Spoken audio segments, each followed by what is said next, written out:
मुझे फोन नहीं आता।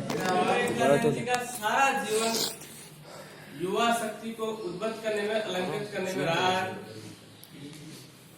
ये युवाओं की प्रेरणा स्रोत रहे हैं। आप सभी जानते हैं इनके बारे में कि विवेकानंद जी ने पूरा जीवन युवाओं की शक्ति को बढ़ाने में आत्मसमर्पित कर दिया। आपको पता है कि एक बार स्वामी विवेकानंद जी 1893 में शिकागो अमेरिका में धर्म विश्व सम्मेलन होने जा रहा था, तो वहां पर हमारी भारत देश की तरफ से प्रतिनिधित्व करने गए थे। अच्छा, तो विवेकानंद जी का नाम क्यों पड़ा? इनका नाम रविंद्रनाथ दत्त, आप सभी जानते हैं। विवेकानंद क्यों पड़ा? जब ये शिकागो गए थे, इनके पास पैसा नहीं थे, तो हमारे जो केतड़ी झुंझुनू डिस्ट्रिक्ट पड़ता है, उनके महाराज थे, उन्होंने सारा खर्चा वहां जाने के लिए दिया इन्होंने। और ये जो जब भी जाते थे वहां पर उनकी समस्या ऐसे चुटकी में हल कर देते थे। तो विवेकवान होने की वजह से इनका नाम विवेक पड़ा। ठीक है, अब आपको ये स्टोरी में याद आएगी, वहां जाने की थोड़ा सुना देता हूँ। जब ये वहां पर गए थे साहब, अलग अलग धर्मों के, अलग अलग संस्कृतियों के, सारे विश्व से अनेक देशों के प्रतिनिधित्व वहां पर गए थे। तो अपने अपनी भाषा में बोल रहे थे। कोई इंग्लिश में my dear sisters, brothers, Americans, any कोई अपने अपनी भाषा में। जैसे ही इनका नंबर आया, इनको विषय दिया गया था जीव। आपको जीव बोलना था, क्योंकि भारत देश की वहां पर कोई इज्जत नहीं थी। भारत देश को कोई जानता नहीं होगा, भारत देश कोई देश है क्या? भारत देश की कोई इज्जत नहीं थी वहां पर।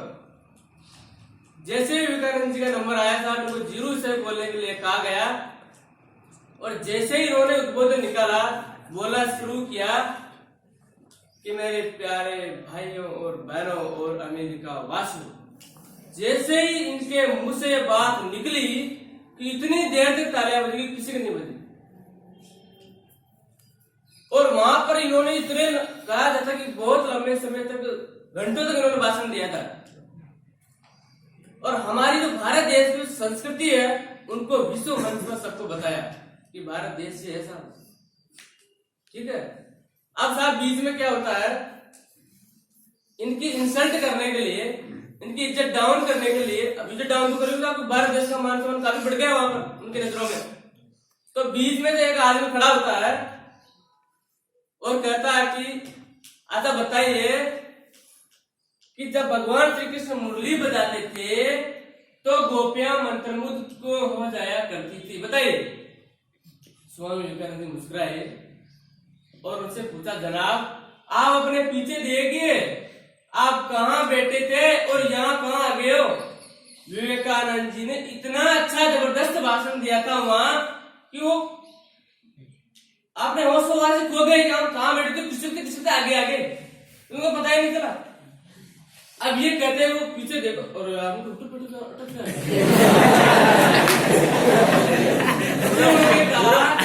यही कारण था जब भगवान श्री कृष्ण मुरली बजाते थे तो गोपियां मंत्रमुग्ध हो जाया करती थी। हमारे जवाब, हर क्वेश्चन का उन्होंने जवाब दिया वहां पर, हमारी संस्कृति को वहां पर उद्घाटित किया है और भारत को विश्व गुरु का दर्जा दिलाया। स्वामी विवेकानंद जी जब पढ़ते थे क्लास में, तब उनसे उनके गुरु परेशान थे। क्यों परेशान थे? अजीब अजीब प्रश्न पूछते थे क्लास के अंदर, सबसे ज्यादा प्रश्न पूछते थे वो। और जिस दिन वो विवेकानंद क्लास में नहीं आते, उनके गुरु कहते आज विवेकानंद नरेंद्र नाथ तो आराम से बोला, क्योंकि वो परेशान करके रखते थे, अजीब अजीब सवाल पूछते थे। और एक बात याद रखना माय डियर, जो सवाल पूछता ना, कभी कभी कोई सवाल पूछता, क्वेश्चन करता था, आप हंसते हो। जो सवाल पूछता है, क्वेश्चन करता है, वो दूसरों की नजर में 5 मिनट तक मूर्ख रहता है, और जो सवाल नहीं पूछता है वो जिंदगी भर मूर्ख रहता है। समझ आई बात?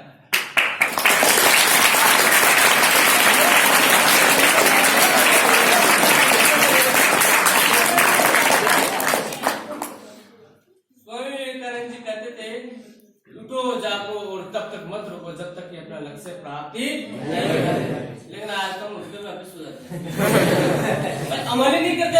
आज देश महान क्यों नहीं बनता? क्योंकि हम महान जो संत हैं, हमारे महापुरुष हैं, उनके पथ मार्गों पर चलने के लिए कोई तैयार नहीं है। आज अगर विश्व मंच, राष्ट्रीय मंच पर अगर गांधी जी के विषय में बोला जाएगा तो बड़े बड़े जो नेता होते हैं वो घंटे भाषण देते हैं, लेकिन उन अमल नहीं करते, उनके मार्गों में चलने की कोई तैयारी नहीं है। देश मान क्यों नहीं बन रहा? आज हमारे नेता को आते बीच में कितनी बड़ी बड़ी बात करते हैं, लेकिन अमल क्यों नहीं करते भाई? चलिए 2 मिनट पकड़ लेगा, मेरा हाथ दर्द करने लग गया। अब एक बार विवेकानंद जी पहाड़ी में चढ़े था, माता जी रोक देवा। अब हुआ क्या साहब है कि रास्ते में बाघ आ गए। अब विवेकानंद जी क्या हुए कि बाघ को आ गए, ले लोगे पीछे, इधर बंदर इधर विवेकानंद जी। अब पीछे से आगे साहब मंदिर के पुजारी जी। अब पुजारी जी ने उनको डांट पकड़ा और रुका कि रुको, ठहरो, आप इनसे डरो मत, इनका मुकाबला करो। अब विवेकानंद तो आप इनका मुकाबला करो, ये 15 मिनट खुद भाग जाएंगे। तो स्वामी विवेकानंद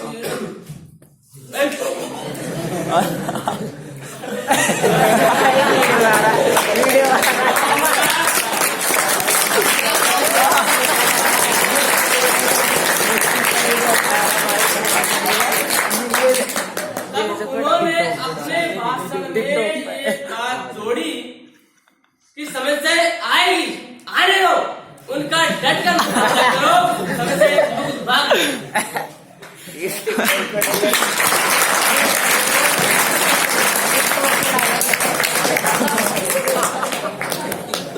उन्होंने जीवन में युवाओं को, सभी को लक्ष्य प्राप्ति के मार्ग पर जाने के लिए लक्ष्य पे बहुत जोर दिया साहब। अगर आप अपना लक्ष्य नहीं बनाओगे तो किस पे जाओगे? लक्ष्य इंपोर्टेंट है, ठीक है। लक्ष्य के लिए कहा है the aim of your life to achieve या get this जो भी आपका लक्ष्य है। एक चौराहा होता है, वहां पर एक आदमी से आ रहा था, एक आदमी जो वहां पहले से खड़ा था, वो आके जैसे पूछता कि भाई साहब ये रास्ता कहाँ जाता? उसने कहा ये सब पुराने गाँव में जाता। अच्छा बताइए ये वाला रास्ता कहाँ जाता? फला शहर में जाता। अच्छा ये वाला फला नहीं जाता। अब उसने पूछा कि भाई साहब आखिर आपको जाना कहाँ है? तो मुझे मुझे तो नहीं पता कहाँ जाना, मैं चला रहा हूँ इधर से। अब वो बोला जब आपको जाना कहाँ है तो फिर इस बात से क्या फर्क पड़ता है कि रास्ता कहाँ जा रहा, कहीं भी जाओ। अच्छा बताइए आप, क्या उसका चलना सार्थक है? क्या उसको अपना लक्ष्य मिलेगा? नहीं मिलेगा। चलेंगे दिन रात और हमेशा सपने, ड्रीम, हाँ ड्रीम्स, और सबसे ज्यादा ताकत अपने सपनों में होती है।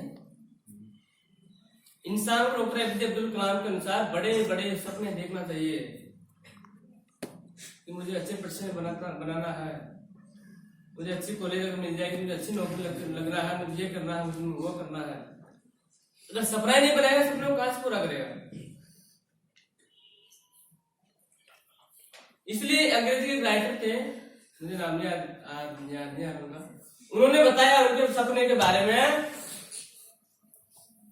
कि the dreams are the most powerful energy in the world. संसार में सबसे ज्यादा ताकत अपने सपनों में मिलती है।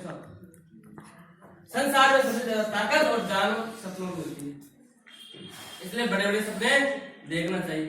अब्दुल कलाम कहते थे कि सपना वो नहीं होता जिसे देखने के बाद नींद आ जाए, सपना वो होता है जिसे देखने के बाद नींद न आए। यस और नो? Yes sir. लेकिन सपना वो नहीं, आंख में हो सपन लेकिन पांव धरती पे टिके हो, ये नहीं कि में ढेर कोई पता ही मेरा।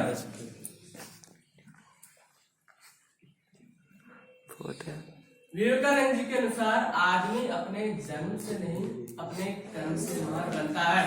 इस बात से कोई फर्क नहीं पड़ता कि आपका जन्म निम्न कोटि में हुआ है, निम्न वर्ण में हुआ है, निम्न जाति में हुआ है। इस बात से कोई फर्क नहीं पड़ता। आदमी अपने जन्म से अपने कर्म से महान बनता है। भगवान श्री कृष्ण गीता में कहा है